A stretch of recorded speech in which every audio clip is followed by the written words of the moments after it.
Welcome to the Signature Life Podcast, where we sit down with signature real estate agents with a shared conviction that moving towards things we want in life starts with the choices we make today. We're creating an ever-evolving culture for those who wish to participate in a larger mission to help others achieve their full potential and a signature life. Welcome to episode 3 of the Signature Life Podcast. Today I have the pleasure of sitting down with Vandana Bhalla. She has been in real estate for over 15 years, single mother of 2 boys, Arjun and Veer. She serves on multiple boards, does a ton for charity, one of the corporate brokers at Signature Real Estate Group, runs a real estate team, runs a property management portfolio, and does all kinds of other stuff I don't even know. So I don't know how she does it all, but we're going to figure that out today. How are you today? I'm fine, thanks. Yeah? How are you? Good. Hey, I thought we'd start off with something fun. Patty cake? Baker's man. No. Years ago, I was doing some research on you, and I Googled you, and I came up with the squatter lady. Oh, my God. One of my proudest, not so proudest moments, by the way. Yeah. So that takes me also back to when we used to do Real Estate Exposed, the radio show. Yes. It was a tough time in Vegas, lots of vacant properties and a lot of squatters in the properties. How did you, when you Google squatters in Vegas or that, how do you come up? So I got interviewed by a couple of news report, I can't even speak, a couple of news reporters. And then I did a couple of blogs about it. I actually got in front of the issue and had a conversation with a lot of police officers and how they handle it. So the funny thing is like I actually had a friend whose client ended up calling me. We figured out after like maybe 2 months later or whatever that we all knew each other, but they found me because they looked up Squatters Las Vegas and my name came up. And then they figured out that we all knew each other some way, somehow, and were connected. But that's ultimately how I come up because I was interviewed by a couple of news reporters and then did an article and blog, and then I just became the squatter lady. I guess it's okay to be known as for something. That wouldn't have been my ideal scenario. No. I mean, I was more hoping for the luxury side, but whatever. I'm not going to lie. I knew it was there, and I had to dig a little bit. So it's getting buried a little bit. You're known for a lot of other things, too. Perfect. And, I know you do a ton here at Signature, and a lot of this stuff goes unrecognized, but you also founded the Signature Strong Foundation, which we're in the process of setting up. And why don't you tell me some of your vision for the Signature Strong Foundation? So, quite honestly, like I've been involved in a lot of nonprofits. I'm part of Junior Achievement Board. I'm on the board for Boys and Girls Club, on the advisory committee for UNLV Foundation, and we do quite a bit of stuff here in our company already. And it initiated with Andrew and Glenn actually came to me one day and said, "Hey, we're really wanting you to help us because you're constantly doing things for the community. We want you to help us with this backpack drive." So I know you're asking where the future is, but I want to back up for a minute for where it all started. Well, and I think that's a good idea because there's a lot of history back behind there and a lot of great things that have happened to lead us to this point. So. Yeah. So one of the things that really started the community outreach for me was my son being born, right? When he was born 12 years ago, God, he's almost a teenager, but when he was born 12 years ago, 12 and a half now, I had just decided that I wanted to leave the world a better place than I'd, come into it type of thing. And in doing that, I don't know how it started, but I looked how to get involved in community events that are involved, that people can get involved in that require very minimal amounts of work. And so that was where the sunglasses thing came about, where you do the site, the gift of sight came about for me. And initially, it was just my neighborhood where I would walk the neighborhood and ask them for donations of sunglasses and eyewear and things like that. And then we would take those and give them to an organization that refurbished them and then sent them to third world countries to provide vision for people who couldn't afford it. And so that's where all of this started, right? And then as we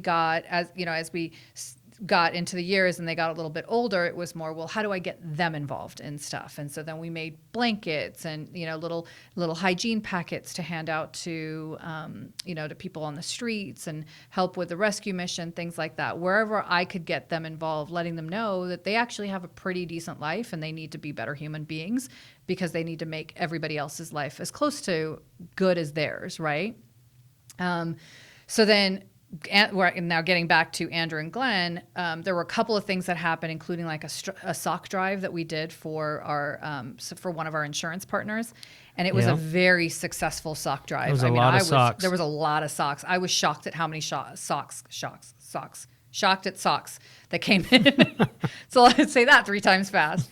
And it started with that. And then when Andrew and Glenn came to me and said, we're doing this thing for our leadership program, for the Nevada leadership program, we need some help. Like, can you help us get some backpacks and school supplies? I was like, yeah, I think that's something that we can do as a company. And I realized that Signature itself, like the agents that are within our company are so, ultimately, they're very strong individuals in our community to begin with, right? They're always giving of their time, giving of their money and things like that. And it just became more and more evident with this backpack drive. And that year we raised $10,000 worth of backpacks and school supplies. But what happened is I took that $10,000 and somebody in the company or somewhere told me, hey, you can get backpacks for like a discounted price if you go through this wholesaler. And so that $10,000 almost converted to $20,000 worth of backpacks and school supplies. Right. And then I realized, hey, if the food banks like 3 Square can do every dollar for $3, we can probably try to match stuff like that too in the future. And then fast forward a year later, Janet, we were in a broker meeting and we talked about potentially doing the backpacks and school supplies again because it was something that we were so used to doing, that we were successful at doing, but we would, again, try to make the $1 equal 3. And then I approached you, I approached Citywide, I, approached a couple of people and Janet said, well, everybody, Janet, everybody does a backpack and school drive. Did I get that right? It's pretty darn close. Everybody does a backpack and school drive. Like, we should do something like GLVAR is doing that. NVR is doing it again. Like, let's do something different. Like, I want to do something different. And I said, well, do you guys still want to do something for Boys and Girls Club? Yep, not a problem. So I reached out to the CEO of Boys and Girls Club and asked him, what is it that you need? Like, what do you want? And one of the things that he said was, we are so short on transportation. I'm like, what do you mean? He goes, like, bus passes or blah, blah, blah. And I was like, wait a second, we can do this. And I just recently gone through a program where several community leaders were put into one space. And one of my friends through that program actually worked for Finley, the Finley car company, right? And that was Las Vegas Leadership, right? That was through leadership program, yeah. And so when I spoke to him and I said, what do you think? Is this something that you'd be able to partner with us on?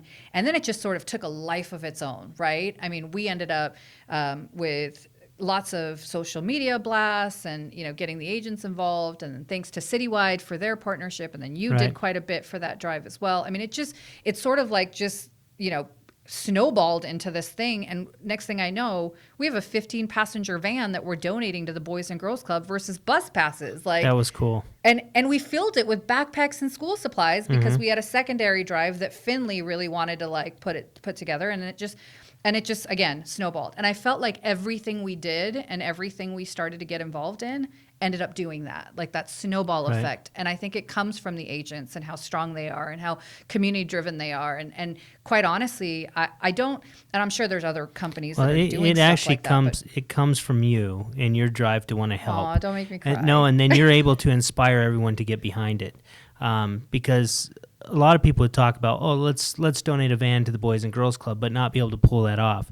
Yeah. When you put your mind to something, it happens. It's pretty amazing. Yeah, and yes, we do have great agents and they do give and all that type of stuff, but they follow your lead. Oh, I appreciate that. Thank you. I appreciate what you do on this stuff because it's a big part of Signature and the Signature life is giving back. And that was one of the biggest things that we took. That was one of it was the earliest big thing that we took part in. Right. And when you honestly brought it to me, I thought, well, I don't know if this is going to happen, but let's give it a shot. Like, can we pull it off? Right. Well, and then that just took, it's sort of like I said, it snowballed into something different. And then we did the alcohol and ink. Do you remember that? Yeah, that was or fun. Ink and alcohol, actually. Fantastic event. Also, something that we co-partnered with several other companies and ended up donating $35,000 towards to Nevada Partnership for Homeless Youth. Right. Again, something that we were a part of.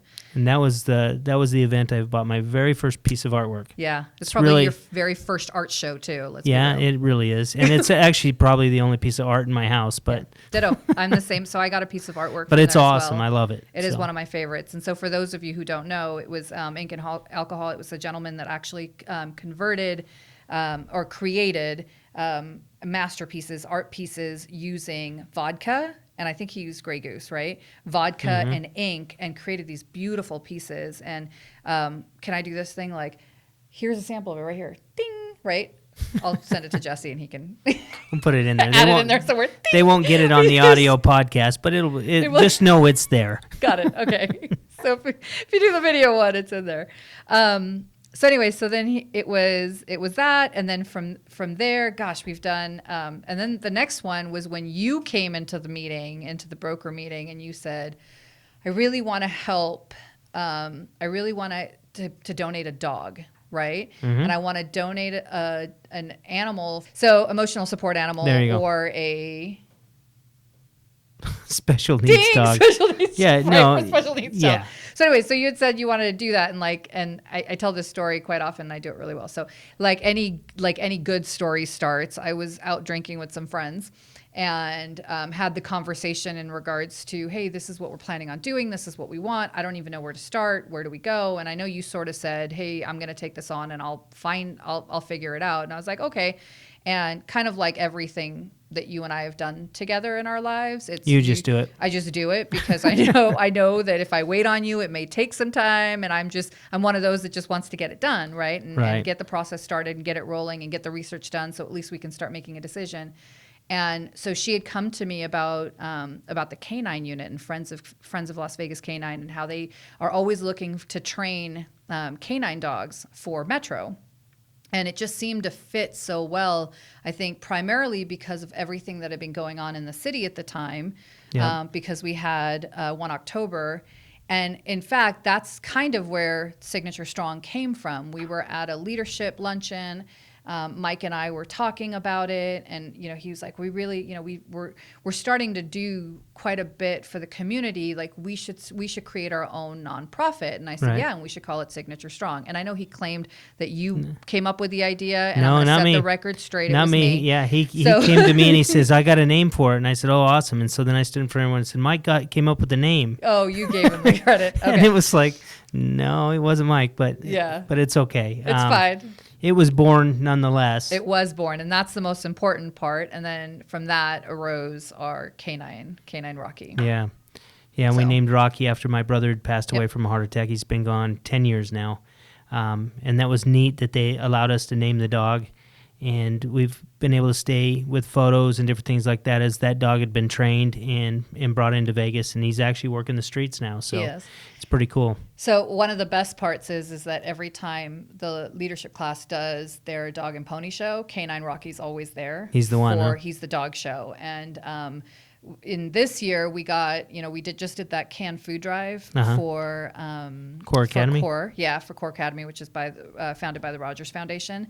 And when we did that, one of the things that I talked to them about was sort of doing mini mastermind leadership type of series with the students. So there's about 75 students, and the way that Core works is they help supplement these students with all of the resources that they may need to be successful human beings in the future. And they have found that the children that go through Core tend to graduate more. In fact, they had a 100% graduation rate last year. They tend to be, get into careers faster, go to college, things like that. So, or they find jobs faster. So that was one of, and I love the concept of that, because I'm very driven on making the community a better place and making children more successful for the future, because they're the ones that are going to take over in the future. And so that really like resonated with me. So I said to them, I said, what if we do this mini mastermind leadership type series where every single month we coordinate a different topic for these students? So next month, not December, but January is going to be Healthcare Day. And so we'll have, the paramedics and firefighters and nurses and doctors actually come in and speak to these students about how to possibly plan for careers of that choice.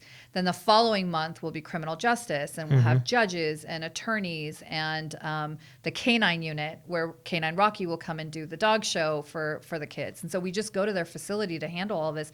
And so, and then the following month will be like Gaming and Tourism Day, where they talk about what gaming's, what the industry, the hospitality industry brings to our city. And so, people that are within that hospitality industry will come and talk to them about, getting involved in that aspect of our city. So just sort of helping them become better leaders for our future. That's neat. It really is neat. And it's neat that he can be part of that as well. Yeah. I had the opportunity to meet him up close and personal. Oh, yeah, you did. Put me in a bite suit. And, he took a bite out of you. Yeah. And it was right before I went in for hip surgery. So I remember trying to get suited up. That was a little bit tough. But those bite suits, you still feel that dog's teeth through those. You still got bruises on your arm? No, but I'm telling you, I would hate to be running from one of those and get caught. Mm-hmm. So it was neat, and that was a great thing to be able to give back to our city, and I know we want to do more stuff like that. So. Absolutely. I don't know what's next. I think I'm just waiting. I've sort of asked agents as, we talk, whether it's an associate counsel or at the meetings, at the sales meetings, like, hey, we're always looking for ways to give back to the community. What is it that you are passionate about? What is it that you want to see? And again, we have, of course, we go to the rescue mission and we help there. We go to 3 Square and we help there. Like, those are things that I believe, we can do without any real assistance from anything else, right? Right. You can still just go and do it, right? You can give back, and you can do that fairly easily. What I like to do is find opportunities within those organizations where we can give back in such a dynamic way that it'll change the trajectory that they're heading in. It's like, giving the van or the canine. I mean, like, they have a canine on the street because of us. Like, that's a big deal, right? They have a bus that they can take kids to and from school. Like, that's a big deal. It impacts people's days. Correct. Lives daily. Correct. So that's the goal, right? Yeah. Is find me something that is so impactful or that you're involved in, that you feel so passionate about, and then let's explore a way to make a bigger difference than just the standard stuff. Like, I mean, and again, nothing wrong with doing toy drives, nothing wrong with working at the rescue mission. No, we do all that in addition. Those are all important. Those are all important things, and they definitely make a difference in people's lives daily. But wanting to do something that just changes them, one big thing that just changes them for life. Right. And it's been neat because we've been able to do a lot here locally. Yeah. And as we're expanding Signature across the country, we're going to roll this Signature Life through this whole thing. So you're going to be able to make an impact not only here, but nationally, or nationwide at least, nice. Which is going to be pretty cool. So you're really going to need some ideas on some projects. Yeah. But we'll be able to do some really, really good stuff. Giving back and donating to charities is a big thing for you. I also know you donate a lot of time to boards and other businesses and different things like that. You're still on the Boys and Girls Club board? I am. Yeah, and what other boards do you serve on? Junior Achievement of Southern Nevada, as well as the advisory board for the UNLV Foundation. Mm-hmm. Again, it's all very related to education and children, right? All of those things impact our education system, and so that's something that I really wanted to focus on for me personally. Right. One of the things that I think, and if you don't mind, I'll take some time to talk about junior achievement, but I went 2 years ago, actually. I wasn't even on their board at the time. And a friend of mine who served on the board, was the chairwoman at the time, said, hey, I'm going to San Diego to go check out this thing called BizTown. And I was like, I've heard about it. I've heard a ton about it, and I really, really want to get involved in it. But I don't know anything as far as, like, I've never seen it. I've never watched it in action. I think that it would be extremely impactful for me to go there. Do you mind if I tag along? And she was like, nope, not a problem. So her and I hopped on a plane one morning, came back the same day. So we went to San Diego. And I kid you not, I'm trying not to say shit. walked into walked into BizTown, and my eyes got so wide. Like, I don't think they've been that wide ever. It was the most mesmerizing experience I'd ever had, because, and just imagine you walk into a building that looks like a town, right? What they've done is they've provided storefronts within this building of different businesses. And these children came from Vegas, went to San Diego for 3-4 days, because it took them a day to travel, a day to come back, right? And then a day actually at BizTown. But all of these children were given assignments prior to heading out there of what their career choices were going to be. And so there were children that were news reporters. There were children that were working at Carl's Jr. There were children that were working at Home Depot. There were children that were realtors, people working as TSA, like at the airport. And this is all in one building. I mean, what a great opportunity. And then a child that was a mayor, and then those involved in the political aspect. And my mind was blown. I just looked at her and I was like, how do we do this in Vegas? I want to be a part of this in Vegas, because I think it'll change. Yeah. It'll change the future for our children, right? Mine, for hers, for all the kids that follow. And so we started on this path. I called the CEO of Junior Achievement, and I said, how do I get involved? And she said, well, send me your application. We'll review it as a board, and we'll see, and you'll have some interviews. And it's a little bit more involved of a board than Boys and Girls Club. I mean, they're both great boards. And, I served as a chair for the sneaker ball last year for the Boys and Girls Club, which was extremely rewarding, because I got to, event planning is also one of my fun things. And I don't know if you're getting to it, but we'll another time. I talked to her. I got the interviews. I went through executive. I had a series of interviews to speak to different individuals that were already served on the board for Junior Achievement. And they accepted me as a member. And so I became a board member. I'm now a director of that board.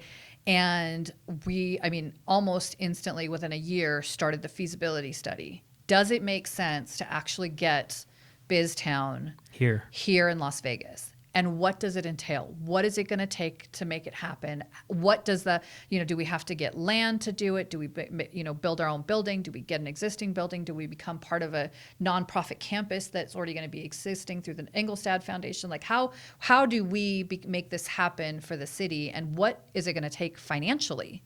Right. So we started the feasibility study. I sat on that committee for the board, and then realized that sure enough, it makes sense to have this here in Vegas. There's enough schools that are interested, and enough children that could benefit from this.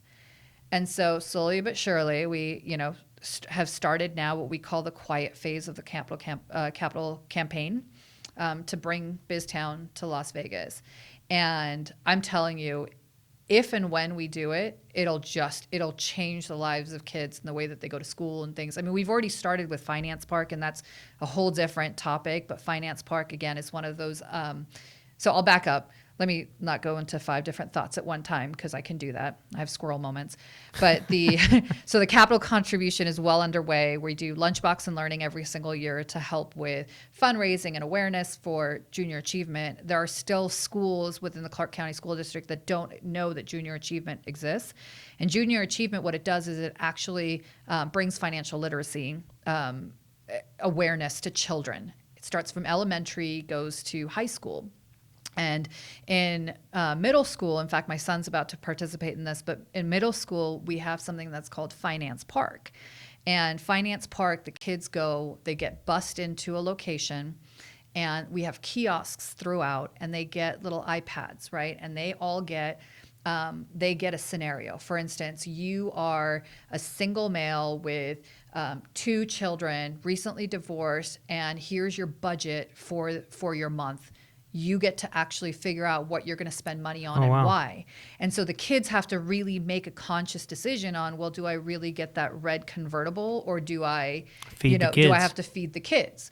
And they start making those decisions. And so Finance Park allows them to sort of, again, live in the day of an adult, right? So, and there's children that walk out of BizTown that are just like, I didn't realize my parents work so hard. I didn't realize that this was day to day, that this was, that was 9 to 5. And so it brings awareness for the children, a respect for the parents, and then also it gives the kids an opportunity to to play a role. Like, is this really what I want to do? Like, Right. is this really what I want to be? And how do I make sure that I'm not at the at the bottom end of this pool, right?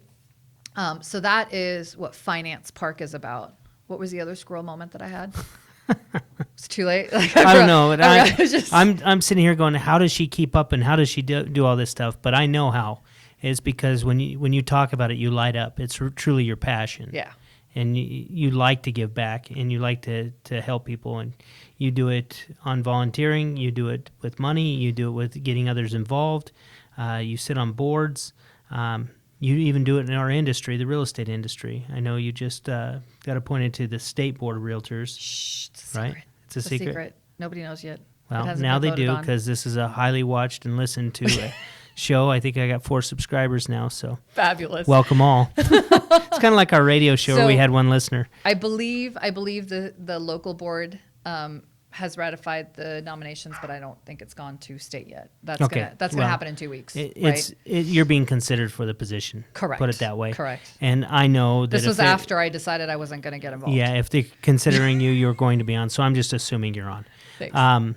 But yeah, I know you've also served time on the local board. I have. And made great changes. You've sat on the bylaws committee. You donate a ton of time to the real estate board here locally. So, I mean, then you are a single mom and you take care of your kids and you have plenty of time with them and you travel with them and you do all kinds of other stuff. So you're a very disciplined woman. And then she bosses me around. So, and I have a pajama day. And you have 1 pajama day a week. A week. That's awesome. A week. That's just where you just shut down and wear your pajamas. Yeah. Nobody bothers me. I mean, I think most people know that I have a pajama day once a week, and that is the time for me to just binge watch something in my PJs, not cook anything, spend some time with the boys, just nothing. Right. A day of nothingness. Then you run a successful business and you run a team. I do. How many agents are on your real estate team? 14. 14 agents. Total, including me, so 13. 13. And then so you keep them all focused and motivated and going in the right direction. I hope so. I hope so too. And then you also help in the duties of the brokering and stuff with the brokerages. You put out broker insights, which are educational videos to our agents, which we're actually had a meeting with Jesse this morning. We're going to start releasing those out to the public because I think the value that you talk about on those things, it will help our industry get better. Damn, I'm going to need a makeup and hair artist for this now. I just want you to know. Can you put that in your budget for next year? Put it in the budget, yeah. It's thanks. a low budget film, but but no, so you do that, you give that stuff back, and then you deal with if there's complaints with the division and arbitrations and all other stuff like that. So, like I said, I think I'm busy. It's because I don't have any dogs. But I don't have any kids. Well, my kid's 22, and he runs a competing podcast. Right. So, he likes the Eagles, and I like the Cowboys. I'm not sure if he's really my kid. Except that he looks like me. But he likes my cooking. Everybody loves your cooking. Thanks. And you're a good cook. Add that to the list. Man, I don't know. Why am I still single? Because you're too busy. Oh, that's right. And I have no room in my closet for a man right now. Yeah, I heard that conversation the other day. You were talking to somebody. Yeah, I don't know how you women do it. They need to build bigger closets. So, but when we shift kind of the real estate industry, I mean, what do you think is the biggest issue we have with the professionalism in our industry? What is causing that? I think agents just aren't well informed. I don't think they educate themselves enough. I think agents go out there, and we've had such a passive industry for so many years. Mm-hmm. Agents have actually been able to sell real estate without really thinking about it, and now I feel like buyers and sellers are starting to see that they have the answers to them available right at their fingertips, and agents aren't keeping up with that. So the professionalism, in my personal opinion, is the education. They need to like not just take CEs for the 3 hours, but take them because they actually want to learn. Like I'm sitting here, I've got articles in front of me. I'm constantly reading. I'm constantly figuring out what's happening with NAR, how they're changing the rules for us, and GLVAR, and what the policies are and why those are changing. Like I want to know what's happening. I go to the real estate division hearings because I want to see what they're saying and why some people get away with nonsense and others don't. Well, what's the reasoning behind that? And I'm the chair for professional standards this year, and reading those cases, like I don't understand what people do sometimes. I teach CE classes, and one of my favorite classes is the class on code of ethics.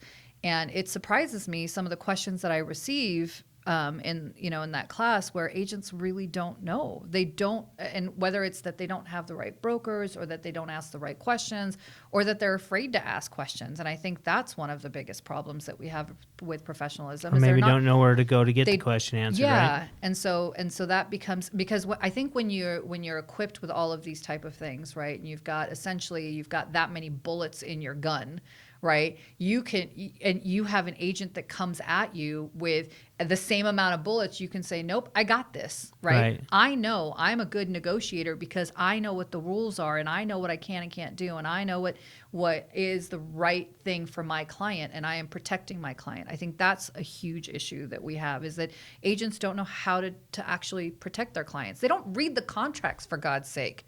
So how do you change it? It baffles me. Like that RPA class that I teach, Mm-hmm. and I go through and I talk about the reasons that we made some of the changes that we did within the forms committee or at the association, and how to actually combat that, and what you do if somebody comes at this. And the only way to change it is honestly to tell agents, come to us, come to the brokers, come talk to your brokers, get the advice before you screw it up, so that we can help you actually resolve the issue before it becomes a problem. A big problem. Right. You know what I mean? Well, I think that in our organization, that's true. You've got brokers that care. Correct. You got Here, full-time at brokers. Signature. I agree. And there are other great companies in our valley, too, that have full-time brokers that are there for them, too. But I think there's a lot of other – it's real easy to get your real estate license, right? And they say, well, we should make that harder. We did, but right? I don't think whether that it's hard changes enough it. or not. I think it's too easy to go and open an office and take responsibility for agents and not really take responsibility for agents. Yeah. And so on a broker level, maybe that needs to be adjusted. But the communication now too, it's hard to get.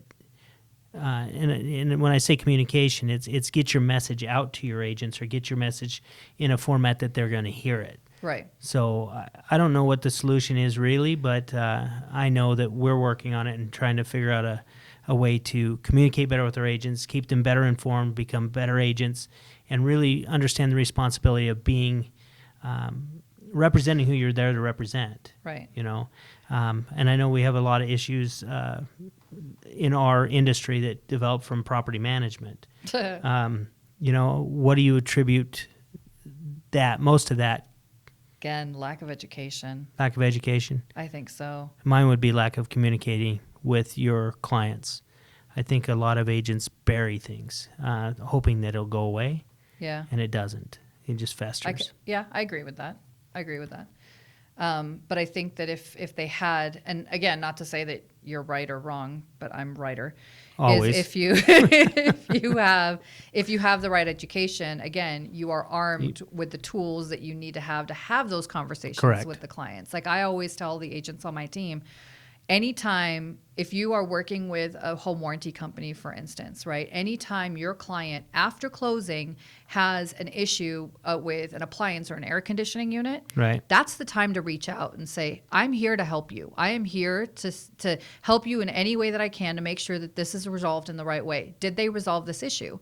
And if the answer is no problem. I've got a home warranty rep that I can call immediately and get this taken care of. I've done that probably 3 or 4 times just in the last couple of months, and it's made a big difference. My relationship with the home warranty rep and the clients, like all of that. I mean, you can't just expect clients to know what's happening. This is your profession. You're the professional. You need to be the one that tells them how to handle these issues. Well, and therein lies the problem with a lot of agents as well, is they don't build a book of business. Yeah. It's kind of, hey, I sell you a property and then I move on. and they don't follow I got up my and- commission check, Yep, I'm done, right? And who's next? Right. And that's not a good way to build a business, obviously. And so, in that, I mean, what is it about real estate that you love? Why is this the industry that you're in? I mean, you went to law school, right? I did. You could have been an attorney. You were a model. There's a lot of different avenues you could have went down. You really did research me. I've known you a long time. That's true. You did that. That's true. Right? And so, but what is it that led you to real estate, and why real estate? Why am I still around? Yeah. I'm pretty damn good at it. Well, you're good at everything you do. It's true too. I'm not trying to talk you out of being in real estate. Don't get me wrong. I know. Honestly, it started because I had an agent that before I even got started in real estate, I had an agent that actually didn't understand what it was that we were trying to do. Mm-hmm. And doing the research just fascinated me. Knowing, that there's so many aspects to this industry. It's not just black and white. It's not just, I'm going to sell you a house, or I'm going to help you buy a home and then be done with you. There's so many ways that you can get involved and be a part of it. I like all of it. I like every part of it, right? Mm-hmm. And maybe that's a detriment to me because I end up taking, all of that takes a lot of time, right? I sit on the legislative management team and I review the bills every legislative session, the last 2 sessions, in fact. And it's kind of cool for me to see that what I said actually impacted our real estate industry in such a way that the law changed because of it. Right. Like that to me is powerful. Being able to help a client find the home of their dreams or sell their home. And of course, all real estate agents say it, so I'm not saying anything that nobody doesn't already know, but being able to say, hey, this is the home of your dreams and this is the thing that you're going to live in for the rest of your life, and it's the biggest investment and I'm a part of that, that's impactful, right? Mm-hmm. Maintaining those relationships with people that I would have never known had it not been for this industry is impactful for me. So those are all things that, and quite honestly, I don't think I would in any other, whether it's a 9 to 5 or a Monday through Friday, whatever, I would not have the time that I do with my kids if I wasn't in this industry. If I was an attorney, my children and I would probably not be spending as much time as we do. If it wasn't for my children, I probably wouldn't be able, or for this industry, I probably wouldn't be able to travel as much as I do with them. If it wasn't for this industry, I wouldn't meet some dynamic folks. I mean, you and I met because of real estate, and you're one of my best friends, right? All of these things happen because of real estate, and I feel this affinity towards it. I love it so much because my whole life has changed because of it. It's kind of a lifestyle. It really is. Yeah. It really is. Well, my pajama days would not be possible if it wasn't for real estate. Couldn't do that in front of the judge, huh? Nope. Probably frown upon it. Right. Although, if I was an attorney, I would claim that at one point when I was a judge, that Fridays would be pajama day. And everybody would show up in pajamas, or you would be kicked out of the courtroom. I'd be like that cuckoo lady. That would be me. And you could pull it off. I would try. Try. I mean, I appreciate your time. And I want you to know that you've made a huge impact in my life. One of the reasons I feel I've been able to be successful in Vegas, because I'm originally, like I said, from Salt Lake and moved down here. And I'm more of an introvert. I'm able, but I'm not always willing to go out and meet new people and do things. And if I wouldn't have met you, I don't think I'd still be in Vegas. And I don't think Signature would be here the way it is. You've forced me to talk to people. Thank you. You've introduced me to the right people in this community and helped me build and get. I mean, shoot, you told me to be president of the Women's Council of Realtors. I just told somebody that story. Yeah. So, yeah. And you did it. I do what I'm told. And you became director Right. at GLVAR. You made me do that. Both Jenna and I think it was more of a tag team on that one. Which I enjoyed. I mean, I enjoyed being on the board. Not so much of the hours and that type of stuff, but being in the know. So I can see how that gets addicting. Yeah. But yeah, it's a lot of the really, really good people that I know in Vegas are because of you. So I really do thank you for that. Thanks. So I appreciate that. And I want you to know, if you need anything in real estate or just want to get some tips on time management, Vandana has her website, and you can probably contact her through that, which is realtorvandana.com. Yep. Right? Yep. Anything else you'd like to add before you take off? No, good. I didn't think this was going to be all about me, but thank you. Well, I didn't know. You said it, and then I didn't actually think it was going to happen. I was like, what are we going to talk about? Yeah. You thought we were going to talk about the agents? Yeah. Nope. What are we going to say? So, well, I appreciate it. And I love you. So I love you too, Thank you. Brandon. Thanks for the opportunity. Yep. There you go.